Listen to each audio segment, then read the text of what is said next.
네, 코로나 사태 영향으로 악화 일로인 일자리 사정이 지난달에도 좋지 못했습니다. 네, 1월보다는 감소폭이 줄었지만 여전히 취업자 수가 50만 명 가까이 줄어 벌써 12개월째 감소세가 이어졌고 실업률은 2월로는 20년 만에 가장 높았습니다. 조성미 기자입니다.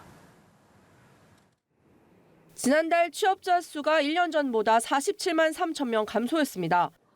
코로나 사태가 터지고 지난해 3월부터 시작된 고용 충격이 만 1년째 이어지고 있는 것으로 외환위기 직후인 1998년 1월부터 16개월 내리 취업자 수가 줄어든 뒤 최장기간 연속 감소입니다.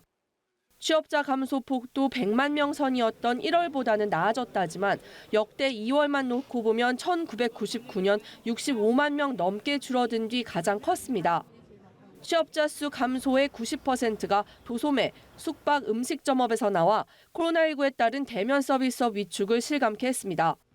취업자는 21만 2천 명 늘어난 60세 이상을 빼면 전 연령층에서 줄었고 30대의 감소폭이 23만 8천 명으로 가장 컸습니다.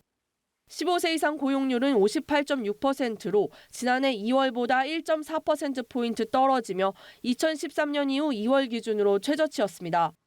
반면 실업률은 4.9%로 지난해 2월보다 0.8%포인트 높아지며 역시 2월 기준으론 20년 만에 가장 높았습니다. 2월 고용동향 조사는 사회적 거리 두기 단계가 하향된 15일 이후 이뤄진 데다 정부의 재정 일자리 사업도 시작돼 1월에 비해서는 수치상 나아졌습니다.